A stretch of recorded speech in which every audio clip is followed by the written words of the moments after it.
자유한국당과 바른미래당이 김현철, 박영선 후보자 불가 방침에 인사검증 라인의 문책까지 요구하고 나섰습니다. 여당은 5명 후보자에 대한 청문 보고서를 채택하라고 맞섰고 청와대도 검증 과정에 문제가 없다고 밝혔습니다.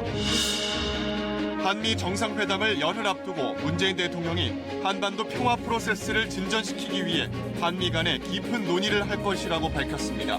막힌 길이면 뚫고 없는 길이면 만들며 함께 나아갈 것입니다. 선관위가 황교안 대표의 이른바 축구장 유세에 선거법 위반 소지가 있다며 행정조치를 내렸습니다. 경남FC 구단도 상벌위에 회부된 가운데 한국당은 유감을 표했지만 민주당과 야3당은 한 목소리로 비판했습니다. 주 51시간 근로제를 위반하는 300인 이상 사업장이 오늘부터 처벌받게 됐습니다. 최장 6개월로 늘리려는 탄력근로제 개선안은 국회에서 표류하고 있습니다. 대형마트 등에서 일회용 비닐봉투 사용이 오늘부터 금지된 가운데 수도권 쓰레기 매립지 포화 시점이 5년 7개월 후로 예상돼 대책 마련이 시급합니다.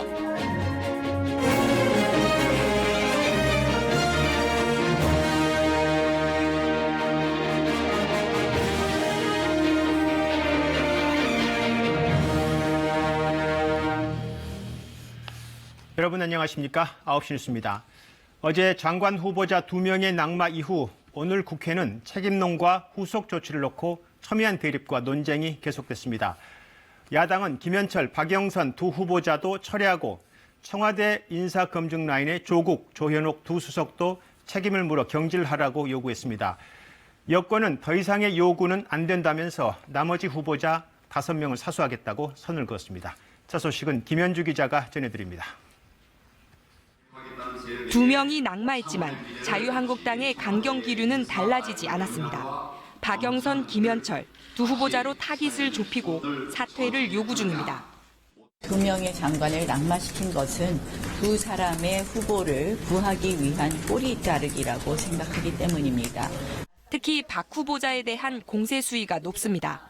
특혜 진료 의혹, 평창올림픽 통제구역 침입 등을 이유로 검찰의 고발 조치도 취했습니다. 박영선, 김현철 후보자 불가 입장은 바른미래당도 마찬가지입니다. 부담 없는 인사만 경질하는 것으로는 꼬리 자르기도 되지 못하는 수준입니다. 두 당은 나아가 청와대, 특히 조국 민정수석을 겨냥한 책임론의 수위도 높이고 있습니다. 조국 민정수석, 조현옥 인사수석, 이 두 분을 조남매라고 하는 말들이 나오는데 이 조남매가 다 망쳐놓고 있습니다.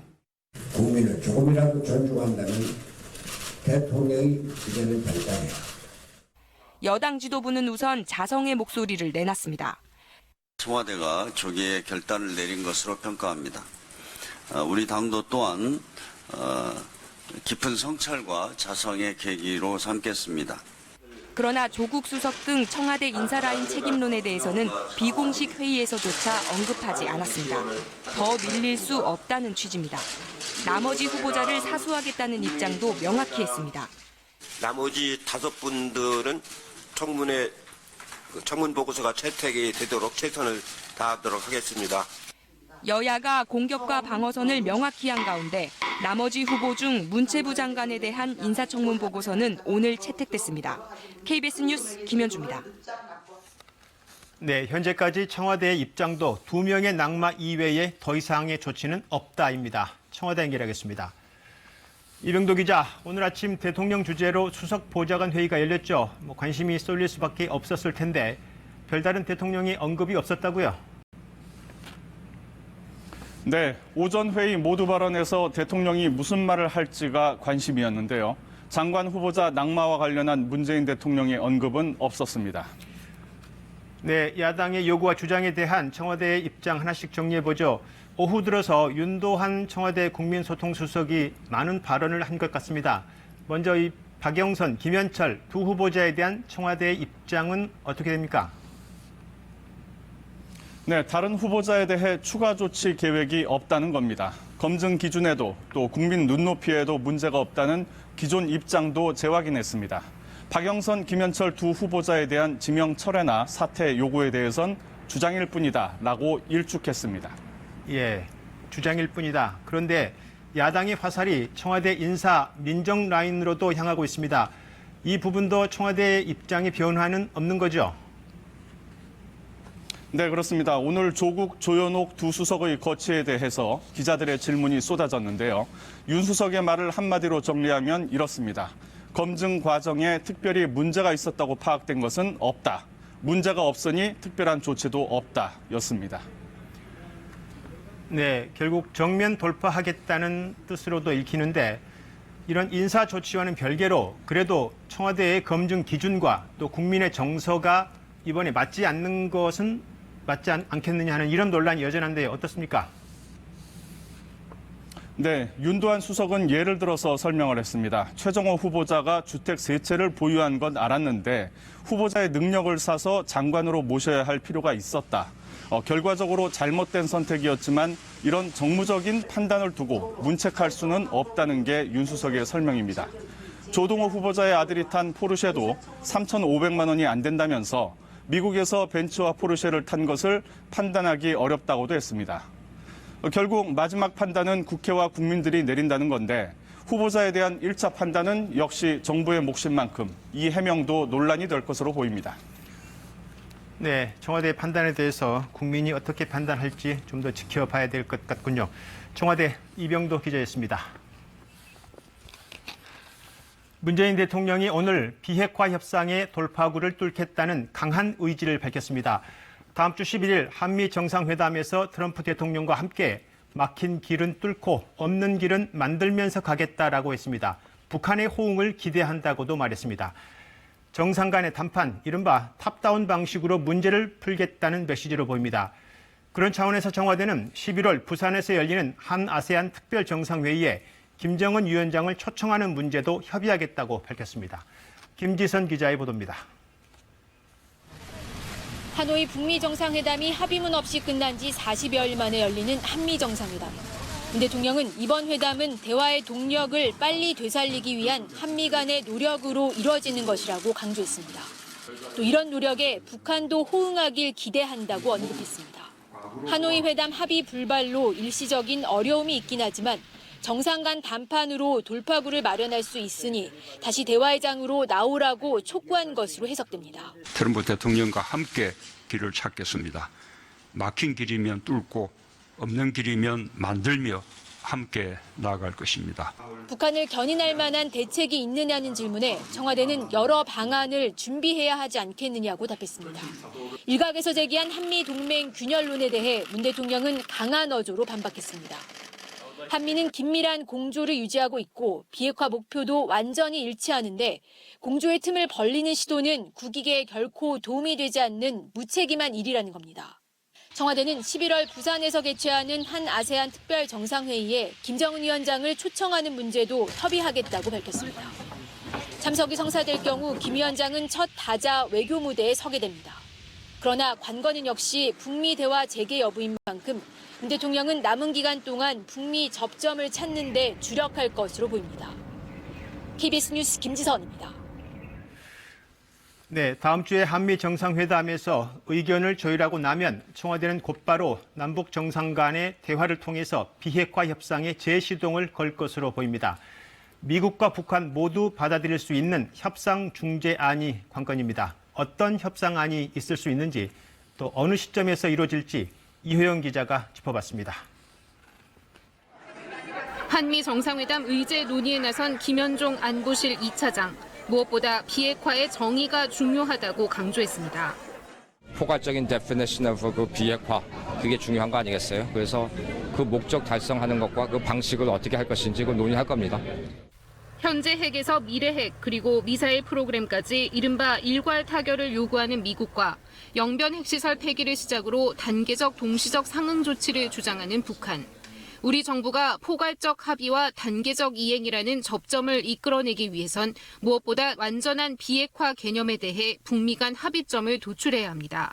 북한이 핵을 어느 수준까지 포기한다고 명시하고 이를 실현해 가는 과정을 명확히 할 필요가 있다는 겁니다. 이 과정에서 북한의 각 비핵화 조치에 상응하는 미국의 조치를 명시한다면 북미 모두 한 발씩 양보할 수 있는 이른바 굿 이너프 딜이 가능하다는 게 전문가들의 지적입니다. 북한이 합의를 이행하지 않을 경우 이른바 스냅백 조항을 활용해 보완하는 방법도 있습니다. 단계적 이행으로 갔을 때 다음 단계의 예측 가능성이 떨어지기 때문에 반대를 하는 건데요. 그렇기 때문에 그 전제로서 포괄적 합의를 앞세운다면은 단계적 이행도 수용할 것으로 봅니다. 한미 정상회담에서 우리의 협상안이 트럼프 대통령의 지지를 받는다면 남북 정상회담을 통해 북한의 의사를 확인하는 수순이 될 것으로 보입니다. 특히 이달 말 4.27 남북 정상회담 1주년을 계기로 남북 정상회담을 여는 논의가 급물살을 탈 수 있다는 전망도 힘을 얻고 있습니다. KBS 뉴스 이효영입니다. KT 채용 비리에 연루된 9건의 실체가 조금씩 드러나고 있습니다. 김성태 자유한국당 의원의 딸을 포함해서 이명박 정부 시절의 한국공항공사 사장, 동반성장위원회 사무총장, KT 계열사 사장 등이 자녀 등의 채용을 청탁한 의혹을 받고 있습니다.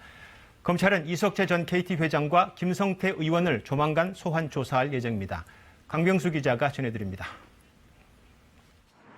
2012년 KT 하반기 신입사원 공개 채용에서 부정합격 의혹을 받고 있는 사람은 모두 9명입니다. 검찰은 우선 이 가운데 5명을 부당하게 합격시킨 혐의로 김상효 전 KT 인재경영실장을 구속 기소했습니다. 수사 결과 드러난 부정채용 의혹 당사자는 김성태 자유한국당 의원의 딸과 이명박 정부 당시 동반성장위원회 사무총장을 지낸 정영태 전 중소기업청 차장의 딸, KT 계열사인 KTDS의 김종선 전 사장의 딸입니다. 또 성시철 당시 한국공항공사 사장은 직원 딸의 채용을 청탁한 것으로 드러났습니다. KT 채용 비리 청탁이라도 부탁이라도 전 그런 건 없습니다. 나머지 한 명은 점수 조작과 같은 부정 채용의 객관적 증거만 확보됐을 뿐 아직까지 누가 인사청탁을 했는지 명확히 밝혀지지 않아 수사를 진행하고 있습니다. 이들 5명은 각 전형 단계에서 탈락해야 할 점수를 받았지만 김 전 실장 등의 지시로 조작된 점수를 받고서 합격했다고 검찰은 밝혔습니다. 한편 또 다른 채용 비리에 관여한 혐의로 이미 구속된 이석재 전 KT 회장의 핵심 측근인 서유열 전 사장도 곧 기소될 것으로 보이는 가운데 검찰 수사는 이제 KT 채용 비리의 정점인 이 전 회장을 향해 가고 있습니다. 당시 이 회장 비서실이 여러 통로로 유력 인사들의 채용 청탁을 인사 담당 부서에 전달했다는 진술도 이미 확보된 상태입니다. 검찰은 조만간 이 전 회장에 대한 소환 조사를 마친 뒤 딸의 부정 채용 청탁 의혹을 받고 있는 김성태 의원도 곧 소환해 조사할 예정입니다. KBS 뉴스 강병수입니다. 김학의 전 법무차관에 대한 세 번째 수사가 시작됐습니다. 2013년과 14년 두 차례 무혐의 처분이 내려진 이 사건을 검찰이 처음부터 다시 수사합니다. 김 전 차관과 같은 곳에서 근무한 적이 있는 여환섭 수사단장은 자신에게 쏠린 공정성 우려를 의식한 듯이 신속 공정 수사를 강조했습니다. 방준은 기자의 보도입니다. 오늘 공식 출범한 김학의 사건 수사단은 우선 공정한 수사를 천명했습니다. 2013년과 14년 두 번에 걸쳐 무혐의가 내려졌던 사건을 다시 수사하게 된 것에 대한 부담감도 내비쳤습니다. 수사단장이라는 중책 맡으셨는데 소회 한 말씀 부탁드립니다. 예, 그 원칙대로 수사하고 그 결과를 국민들께 소상히 밝혀서 오역이 없도록 하겠습니다. 수사단은 국민적 의혹이 증폭된 상황이라는 점을 감안해 신속하게 수사한다는 계획입니다. 그러면서 수사 권고된 내용 말고도 제기된 의혹은 모두 살펴보겠다고 밝혔습니다. 과거 사위가 권고한 내용은 김 전 차관의 뇌물 의혹과 2013년 경찰 수사 당시 청와대 외압 의혹, 수사단은 이를 넘어 건설업자 윤중천 씨와 관련된 사건들을 모두 검토할 방침입니다. 이럴 경우 별장 성폭력 의혹과 관련해 김 전 차관을 넘어선 사회 고위층 인사들, 이른바 윤중천 리스트로까지 수사가 확대될 가능성도 배제할 수 없습니다. 또 윤 씨가 고소고발된 사건이 번번이 경찰이나 검찰 수사 단계에서 윤 씨에게 유리한 결론이 내려졌다는 의혹도 살펴볼 것으로 보입니다. 여 단장은 이와 관련해 백지 상태에서 선입관 없이 기록을 보고 있다고 말했습니다. 또 성폭력 의혹 수사를 위해 성범죄 수사 경력이 풍부한 검사가 수사단에 합류했다고 설명했습니다. 여 단장은 김 전 차관과 춘천지검에서 함께 근무한 이력으로 불거진 공정성 논란에 대해 전혀 우려할 필요가 없다고 일축했습니다. KBS 뉴스 방준원입니다. 자유한국당 황교안 대표 일행의 이른바 축구장 선거 유세로 경남FC 구단이 상벌위원회에 회부돼 징계가 불가피해졌습니다. 경기장 안에서 정치 행위를 금지한 프로축구연맹 규정을 위반했기 때문입니다. 징계 수위에 따라서 K리그 순위에 영향을 미치는 파장이 예상됩니다. 경남FC는 자유한국당이 도의적, 법적 책임을 져야 한다고 입장을 냈습니다. 이진석 기자가 보도합니다. 프로축구연맹 경기위원회는 지난 주말 경남 홈구장에서 발생한 자유한국당 황교안 대표 일행의 이른바 축구장 선거 유세에 대해 심사했습니다. 경기위원회는 명백한 규정 위반이라며 경남FC 구단에 징계가 필요하다는 결론을 냈습니다. 경기장 내 정치 활동을 제한한 프로축구연맹은 지난해부턴 정당명과 기호 노출 금지 등 세부 지침까지 정해 시행하고 있습니다. 어찌됐든 경기장 내에 선거 유세를 하는 사람들이 이제 들어갔으니까 그건 이제 규정 위반으로 간주를 하는 거죠. 이에 따라 연맹은 내일 오전 상벌위원회를 열고 경남FC에 대한 징계를 결정할 예정입니다. 징계 수위는 경고에서부터 최고 승점 10점 이상 감점까지 나올 수 있어 K리그에 적지 않은 파장이 예상됩니다. 경남구단은 황교안 대표 일행에 지속적으로 연맹 규정 위반임을 설명하고 유세 활동을 만류했다며 억울하다는 입장입니다. 일부 들어오신 분들은 한 6명, 그 사람들만 있는 그 사람들 어떻게 데이터 쓰는 게 아니라 나는 또 저희라고 지금 하고 있는데. 경남구단은 자유한국당에 사과를 요구하고 징계 수위에 따라 도의적, 법적 책임을 물을 것이라고 밝혔습니다. KBS 뉴스 이진석입니다. 이렇게 프로축구 구단의 징계로 이어지고 있는 축구장 선거 유세에 대해서 선거관리위원회가 자유한국당에 대해서 행정조치를 내렸습니다. 선거법 위반 소지가 있으므로 앞으로 재발하지 않도록 행정조치를 취한 겁니다. 한국당은 유감을 표했고 여야 사당은 일제히 비판했습니다. 보도에 송락규 기자입니다. 지난 토요일 창원에서 열린 경남FC의 프로축구 경기. 경기장 앞에서 유세를 하던 한국당 황교안 대표가 안으로 들어갑니다.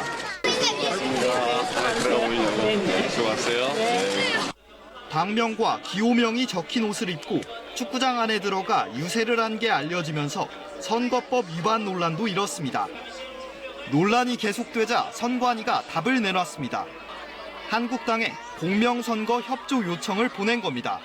선거법 제106조 2항에 위반될 수 있어 재발 방지를 위한 행정조치를 하였습니다.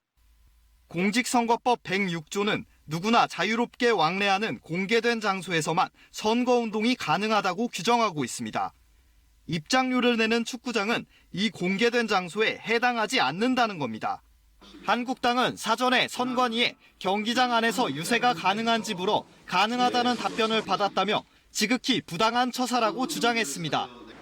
경남 선관위는 경기장 앞에서 선거 활동하는 것을 전제로 답변했다는 입장입니다. 저희가 선관위에 유권 해석을 의뢰를 했고 구두로 그 현장에서 받은 답변을 토대로 입장을 했던 거고. 그러면서도 모든 걸 떠나 경남FC와 축구 팬들에게 아무런 피해가 없도록 만전을 기하겠다고 말했습니다. 한편 지난달 2일 정의당 여영국 후보가 창원 농구장에서 기호와 이름이 적힌 머리띠를 두른 것을 놓고 선관위가 사실관계를 확인 중입니다. 정의당은 경기장에서는 선거운동을 하지 않았다고 밝혔습니다. KBS 뉴스 송락규입니다. 그리고 오늘 경남 창원 선거유세에서 또 하나 큰 반발과 논란을 부른 발언이 나왔습니다. 오세훈 전 서울시장이 정의당의 고 노회찬 의원을 거론하면서 돈 받고 스스로 목숨을 끊은 분이라고 말했습니다. 정의당은 망언이라며 강하게 비난했습니다. 안다영 기자입니다. 경남 창원의 한 시장에서 열린 4.3 보궐선거 유세 현장. 자유한국당 후보 지원 유세에 나선 한국당 소속 오세훈 전 서울시장이 마이크를 잡았습니다. 돈 상대방 후보 정의당 유세하는 거 보니까 노회찬 정신이라는 거를 자주 이야기하는 것 같습니다. 솔직히 말해서 그렇게 자랑할 바는 못되죠. 정의당 상대 후보의 말을 문제 삼으며 고 노회찬 전 의원 얘기를 이어갑니다. 뭐 때문에 이 선거가 다시 열리고 있습니까? 돈 받고 스스로 목숨 끊은 분, 그 정신을 이어받아서 다시 정의당 후보가 창원 시민을 대표해서야 되겠습니까? 지난해 노 전 의원의 투신으로 이 지역에 보궐선거가 치러지게 된 점을 거론한 겁니다. 정의당은 차마 입에 담을 수 없는 극악무도한 망언이라며 강하게 반발했습니다. 합리적 보수라던 오 전 시장도 망언 대열에 합류했냐며 사자 명예훼손에 책임을 져야 할 것이라고 했습니다. 고 노회찬 의원의 명예를 심각하게 훼손하는 망언으로 일베 등 극우 세력들이 내뱉는 배설 수준의 인신공격과 판박이입니다. 논란이 일자 오세훈 전 시장 측은 정의당 후보가 뇌물받은 것까지 노회찬 정신으로 미화한 점을 지적하고자 한 것이었다며 사자 폄훼 의도는 없었다고 밝혔습니다. KBS 뉴스 안다영입니다. 사회적으로 많은 변화를 촉발시킬 주 52시간 근무제에 대한 처벌 유예 기간이 끝나서 오늘부터는 처벌됩니다. 300인 이상 기업의 사업주가 처벌 대상입니다.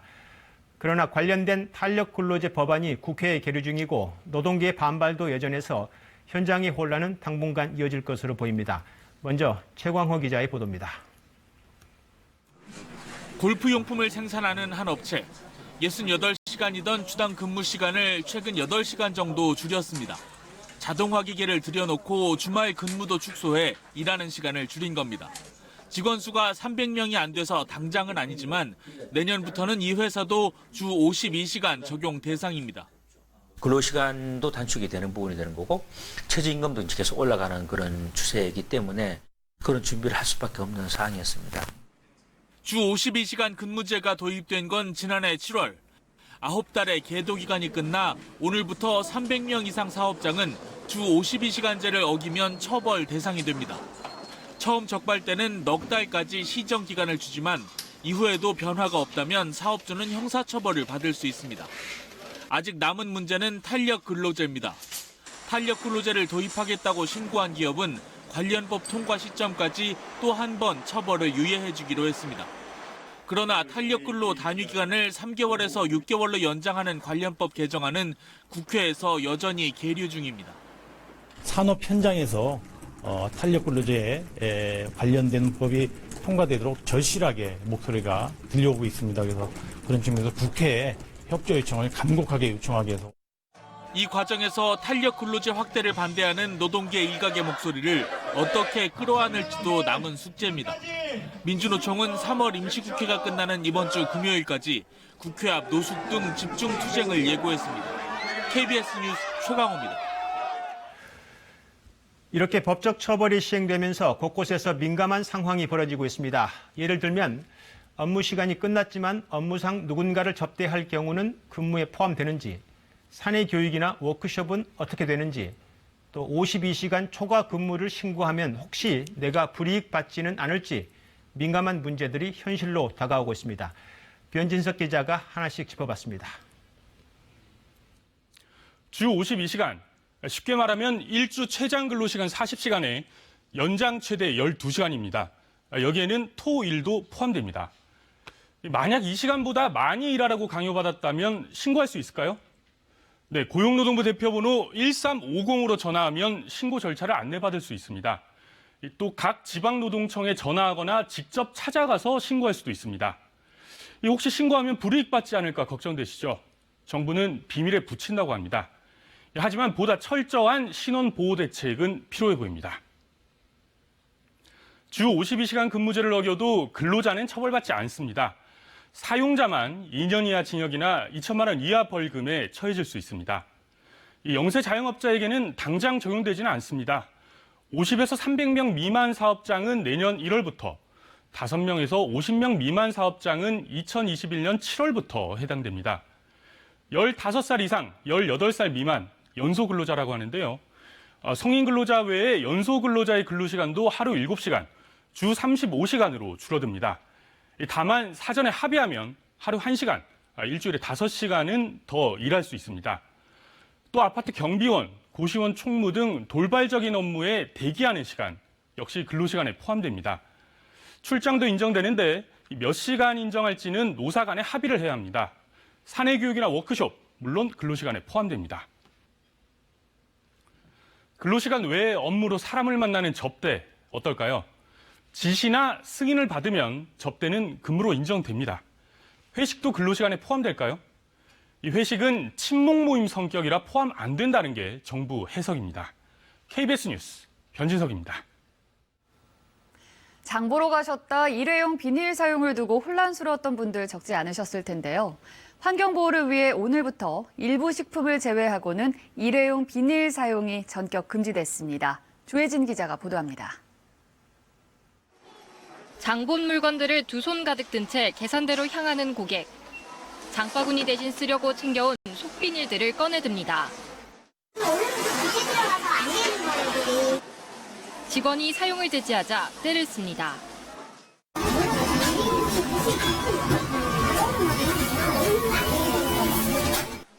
셀프 계산대에서도 일회용 비닐봉투를 챙겨왔다가 안내를 받고 반납합니다. 비닐 사주고 그거 좀 오늘 몰랐으니까 오늘 남겨놨습니다. 석 달 계도 기간이 있었음에도 시행 첫날을 맞아 매장 곳곳에선 실랑이가 벌어졌습니다. 비닐봉투를 쓸 수 있는 예외 기준이 모호한 점도 혼선을 부추겼습니다. 고기와 생선, 두부 등 물기가 있는 제품과 흙이 묻은 채소, 녹을 수 있는 아이스크림은 비닐봉투 사용이 가능합니다. 과일도 포장 없이 대량으로 쌓여 있으면 비닐에 담아도 됩니다. 그러나 상품이 워낙 다양한 데다가 매장마다 해석이 달라 현장에선 고객 안내에 애를 먹기도 합니다. 일일이 또 그것도 설명해야 되고 그리고 바쁠 때는 좀 저희도 이제 빨리빨리 해야 되는데 그런 거 잘 모른다고 그런 식으로 그냥 떼쓰시는 분들이 있어서. 마트와 백화점 등에서 부적절한 비닐 사용이 적발되면 매장은 최대 300만 원의 과태료를 내야 합니다. 정부는 이 같은 조치로 연간 22억 장이 넘는 비닐봉투 사용이 줄어들 것으로 추산했습니다. KBS 뉴스 조혜진입니다. 이렇게까지 일회용 비닐봉투 사용을 규제할 수밖에 없는 이유는 뭘까요? 재활용이 불가능해 처리 비용과 환경 오염이 만만치 않고 무엇보다 쓰레기 매립지 상황이 어렵기 때문이라는데요. 자세한 내용 먼저 김소영 기자가 전해드립니다. 인천에 있는 수도권 쓰레기 매립지입니다. 쓰레기를 가득 실은 차들이 연신 들어옵니다. 구덩이에 쓰레기를 쏟아붓고 다져 넣습니다. 하루에 이곳에 매립되는 쓰레기 양만 덤프트럭으로 800대에 이릅니다. 서울과 인천, 경기 지역의 생활 쓰레기와 건설 폐기물입니다. 설계 때 예상한 12,000톤보다 매일 1,000톤씩 더 많이 처리합니다. 작년에 그 폐비닐 대란이 일어났지 않습니까? 그래서 그런 폐비닐을 처리할 데가 없으니까 그런 게 아마 종량제 봉투에 포함이 돼서 지금 들어오는 것 같습니다. 예상을 웃도는 쓰레기 양의 매립지 포화 시점도 예상보다 반년 이상 빨라지게 됐습니다. 지금 추세로는 5년 7개월 뒤면 더는 쓰레기를 받지 못합니다. 그 뒤가 문제입니다. 새로운 매립지가 필요한데 침출수 관리시설 설치 등에 7년가량이 걸립니다. 그런데 아직 장소도 찾지 못했습니다. 애초 환경부와 수도권 세 광역단체는 현 매립지 인근에 매립지를 더 만들기로 했었지만 무산됐습니다. 인천시는 1992년부터 수도권 쓰레기를 받아 처리해온 터라 더는 매립지를 내줄 수 없다는 입장입니다. 대치를 좀 찾은다고 해놓고 계속 끌면서 연장하는 그런 행태에 대해서는 인천시는 용납 못하겠다는 겁니다. 서둘러 다른 장소를 찾아야 하지만 논의는 더딥니다. 대체 매립지 확보 추진단 관계자는 환경부와 새 광역단체가 매립지를 정하기 위해 협의 중이라면서도 지금 상황이 매우 어렵다고 밝혔습니다. 지금이라도 서두르지 않으면 5년 뒤 수도권은 처리하지 못한 쓰레기로 뒤덮일 수도 있습니다. KBS 뉴스 김소영입니다. 새로운 매립지를 찾는다 해도 문제는 여기서 그치지 않습니다. 수명이 다한 매립지를 관리하는데도 엄청난 비용이 드는데요. 정부는 뚜렷한 해법을 찾지 못하고 있습니다. 계속해서 김진아 기자입니다. 1978년부터 15년 동안 서울의 쓰레기를 처리한 난지도. 쓰레기가 한때 100m 가까이 높이로 쌓였습니다. 매립이 끝난 지 26년. 난지도는 공원으로 다시 태어났지만 지하에선 아직도 하루 1,000톤씩 침출수가 나옵니다. 땅속 깊이 관을 넣어 침출수와 가스를 빼야 합니다. 발생된 침출수는 지하수에 오염 문제가 있기 때문에 지하 시스템으로 다 모아서 침출수 처리장으로 이송하게 되고, 매립이 끝난 뒤 골프장으로 바뀐 수도권 제1매립장도 마찬가지입니다. 19년간 침출수 관리 등에 이미 2천억 원이나 들었습니다. 내년이면 법적 사후 관리 기간도 끝나는데 침출수 수질과 가스 발생량 등은 여전히 위험한 수준입니다. 앞으로 20년을 더 관리하는데 2,500억 원이 필요합니다.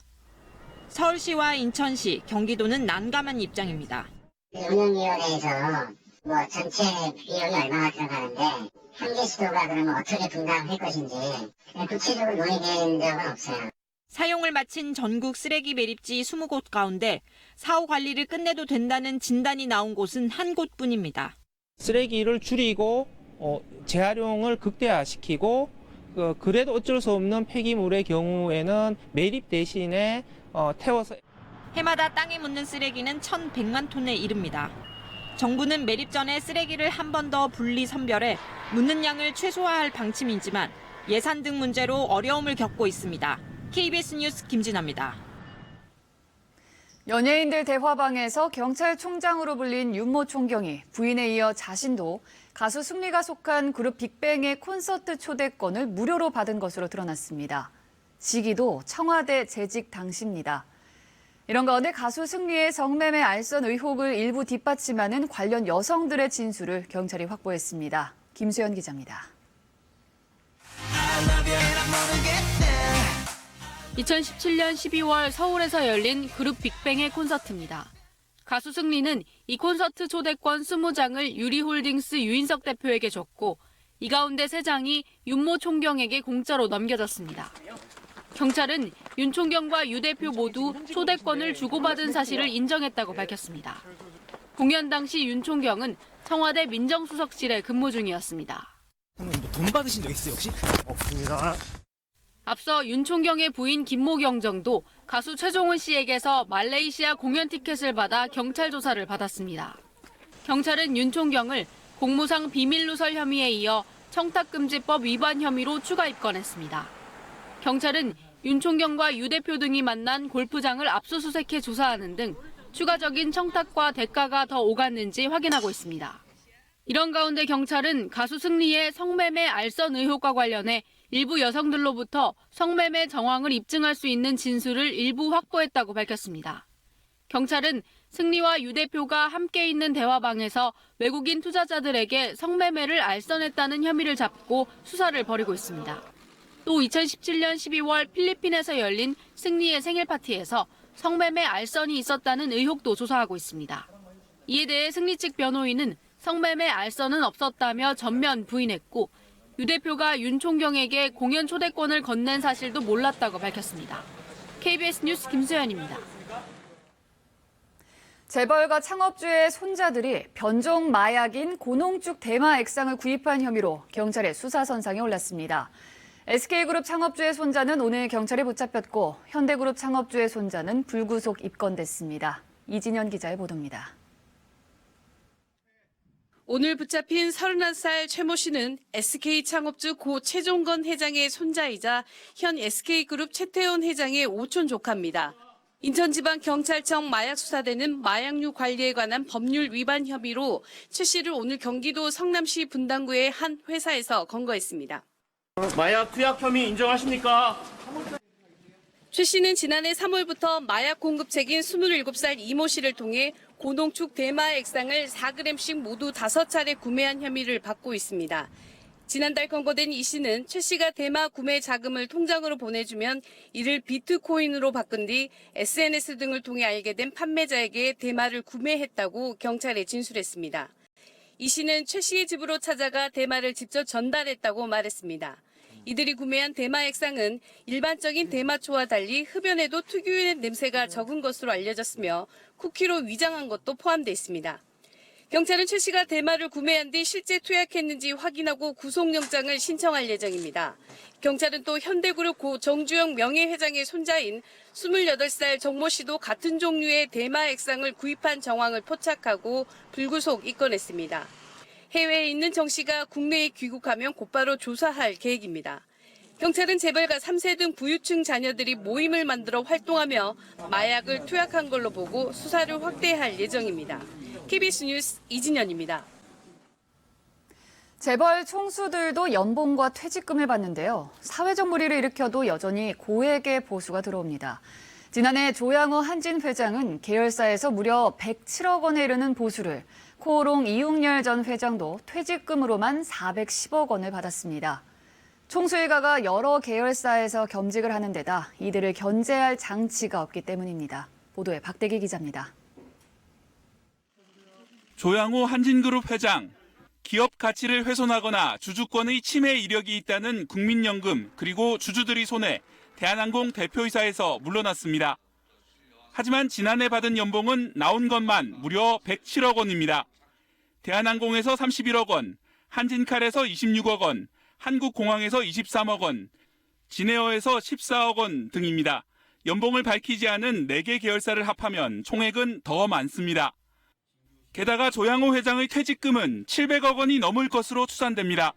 회사에 손실을 끼친 것을 감안했을 때 이 퇴직금은 반드시 포기해야 된다고 생각합니다.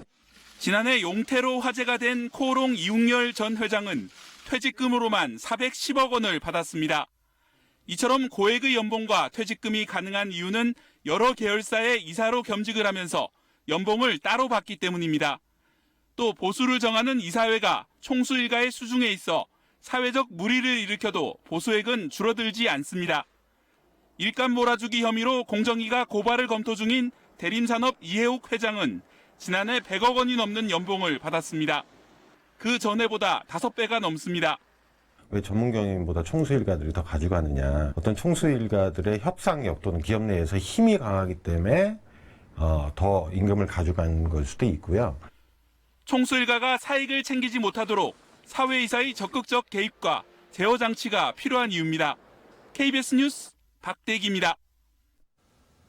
전국의 단독주택 공시가격 열람이 현재 진행 중인데 일부 지자체가 산정한 공시가격 상승률이 묘합니다. 정부가 샘플로 산정한 표준주택 상승률보다 현저히 낮은 것으로 나타났는데 형평성 논란도 제기되고 있습니다. 김수영 기자가 취재했습니다. 정부가 표준주택으로 선정한 서울 용산구의 한 단독주택입니다. 지난해 공시가격은 7억 5,600만 원, 올해는 10억 8천만 원으로 상승률이 42%를 넘습니다. 바로 옆 주택은 사정이 다릅니다. 지난해 공시가격은 8억 7천만 원, 올해는 10억 2천만 원으로 상승률이 17%대입니다. 이웃 간에도 상승률이 2배 넘게 차이가 난 겁니다. 옆집은 싸게 나오고 우린 비싸게 나왔다. 그거는 무슨 기준이 있겠죠. 소득은 한정돼 있는데 조금 부담 되죠. 이처럼 표준 단독주택과 나머지 단독주택의 평균 상승률 차이를 비교해봤더니 용산구가 7.65%포인트, 마포구가 6.57%포인트로 나타났습니다. 지난해보다 격차가 현저히 벌어졌습니다. 단독주택 공시가격은 정부가 전국 22만 호의 표준주택을 먼저 공개하면 나머지 396만 호는 이를 참고해 지자체가 결정합니다. 시세와 동떨어진 공시가격을 손보기 위해 정부가 표준주택 상승률을 대폭 높였지만 몇몇 지자체가 급격한 상승에 우려를 표하며 가격을 조정한 겁니다. 급격하게 변동을 준 적이 거의 없다고 봐야 됩니다. 정부 시책과는 별개로 스트레스를 조금이라도 줄이기 위해서 나름 자구책을 좀 강구하지 않았을까 싶습니다. 전화를 왜 안 받아요? 공시가격 의견 접수가 급증하는 등 관련 민원이 잇따른 것도 영향을 미친 것으로 보입니다. 정부 정책 후퇴와 조세 형평성 논란이 불거지자 국토부는 공시가격 산정 절차가 적절한지 감사와 조사에 착수하겠다고 밝혔습니다. KBS 뉴스 김수영입니다. 뉴스 주민 시간입니다. 정윤섭 기자 나와 있습니다. 네, 정 기자, 오늘은 어떤 소식인가요? 전국 대학생 대표자 협의회, 약칭으로 전대협, 기억하시죠? 네, 잘 알죠. 80년대 대표적인 학생운동 조직이었고 그렇습니다. 지금은 없어졌고. 없어졌죠. 예. 좀 설명을 좀 드릴게요. 지금 화면 보시면요. 최근에 대학가당에 나붙은 대자보인데 그 게시자가 전대협으로 돼 있고요. 그 제목은 남조선의 체제를 전복하자 이렇게 붙었습니다. 최근에 전대협이 저걸 붙였다고요? 그렇게 돼 있고요. 예. 좀 더 사진을 좀 설명을 드릴게요. 늘 이렇게 두 장이 같이 붙어 있었는데요. 왼쪽을 보면 제목은 남조선 학생들에게 보내는 서신, 그리고 저 서신의 발송자는 북한 국무위원장 김정은, 저렇게 서명까지 있는데 실제 사진 서명 사진을 이제 붙인 걸로 추정이 되고 이런 대자보들이 뭐 국회, 뭐 대학교 이래서 수십 곳에서 거의 동시에 확인이 됐습니다. 전국 곳곳 대학에 붙어 있고 김정은 위원장이 서신이고 저걸 전대협이 붙였다. 네. 이게 어떻게 된 일입니까? 일단 내용을 좀 보면요. 내용 안에는 소득주도 성장 그리고 최저임금 인상 이런 현 정부의 또 정책을 비판을 하고 있습니다. 그러니까 그런 내용은 현 정부의 정책을 비판하는 국내 보수 진영의 입장을 취하고 있는데 예. 그 형식은 뭐 김정은 서신, 뭐 전대협 이런 형태를 취하고 있는 거죠. 정부 정책을 비판하는데 김정은 전대협을 연결시켰다. 의도가 뭐죠? 그러니까 저희가 그 단체 측하고 이제 통화를 해봤는데요. 이제 전체적인 하고 싶었던 얘기는 정부 정책을 비판하려는 대자보를 붙인 거다. 그런데 예. 이제 하는 말이 김정은 위원장과 전대협이 문재인 정부 그리고 진보 진영의 상징이 아니냐. 그래서 뭐 풍자 그리고 패러디한 거다. 이렇게 답을 했습니다. 김정은 위원장이 현 정부의 상징이라는 것도 약간 이해가 되지 않고 네. 그런데 저게 패러디인지 저건 지금 현재 정치권에서 벌어지고 있는 색깔론을 그대로 차용한 게 아닌지요? 그렇습니다. 그러니까 지금 이게 보시는 게 이 단체의 SNS 계정인데 왼쪽에 보시면 아예 단체 이름도 전대협이고요. 그러니까 주로 저 내용을 보면 언론에 자신들의 행동이 기사화된 것들을 또 올리고 있고요. 예. 그러니까 저희가 통화를 해봤을 때 말씀하신 이런 색깔론의 문제나 이런 부분에 대한 깊은 고민은 좀 없었던 걸로 보이고 그래서 규모를 또 물어봤는데 이제 점조직 형태로 활동을 하기 때문에 정확히는 모르지만 예. 한 전국적으로 500명 정도 짐작된다 이렇게 말했고요. 예. 또 저희가 이제 대자보를 보니까 저렇게 오른쪽 위에 보면은 이제 세월호 리본도 이제 붙여놓고 그림을 좀 인용을 해놓고요. 또 뭔가 내용하고 맞지 않는 또 배경 사진도 붙여놓고 이렇거든요. 그래서 좀 문제가 있어 보이는 부적절한 부분도 발견이 되고 있습니다. 뭔가 그렇게 종잡을 수 없는 어떤 느낌인데 네. 이게 지금 전국 곳곳에 붙어서 여론의 눈길을 끌고 있는 건데 네. 뭔가 풍자나 패러디는 조금 부적절해 보이는데 경찰 수사 얘기도 있다면서요. 그래서 예, 당초에 뭐 김정은 서신 이러니까 국가보안법 적용 얘기가 나오면서 논란이 좀 일긴 했는데 정확히 이제 확인을 해보니까 지금 이제 사실관계를 확인하는 이제 내사 단계로 이제 확인이 됐고요. 예. 그러니까 아무래도 이제 여러 가지 표현의 자유 문제 때문에 좀 고심하는 측면도 있는데 좀 이후 상황은 좀 지켜봐야 될 것 같습니다. 오늘 준비한 소식은 여기까지입니다. 네, 뉴스트리밍 정윤섭 기자였습니다.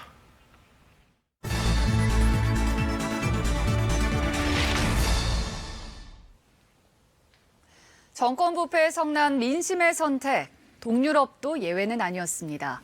대통령 선거에서 40대 정치 신인들이 1위를 차지하거나 당선을 확정짓기도 했는데요. 자세한 내용 키예프 현지에서 이동환 특파원이 전합니다. 고등학교 역사 선생님이 부패한 정치 권력과 맞서 싸우다 급기야 대통령에 선출됩니다. 5년째 전파를 타고 있는 우크라이나의 인기 드라마 국민의 종입니다. 이 드라마의 주인공을 맡았던 코미디언이 실제 대선에 출마했고 무려 39명의 후보 가운데 출구 조사 결과 1위를 차지했습니다. 과반 득표는 하지 못해 오는 21일 결선 투표를 치르게 됐지만 정치 경험이 전혀 없는 젊은 코미디언이 2위인 현 대통령보다 2배가량 많은 표를 얻었습니다. Починається нове життя. Нормальне життя. життя без корупції, без хабарів. 정치 권력의 부정부패와 경제난에 찌든 유권자들이 그를 드라마 속에서 현실로 불러냈다는 게 현지 여론의 평가입니다. Народ хоче змін. Надокучили уже ті постійні люди, які знаходяться біля влади. 이웃나라 슬로바키아에서도 정치 경험이 전혀 없는 40대 여성 환경운동가가 대통령에 당선됐습니다. 지난해 2월 정권의 비리를 파헤치던 기자가 살해되면서 부패를 청산하라는 민심의 요구가 분출했고 역대 최연소 신인 대통령 선출로 이어진 겁니다. 기존 정치권의 부패와 무능이 정치 신인들을 현실 정치로 불러들이고 있습니다. 이제 관심은 그들이 얼마나 유권자들의 바람에 부응할지에 쏠리고 있습니다. 우크라이나 키예프에서 KBS 뉴스 이동환입니다.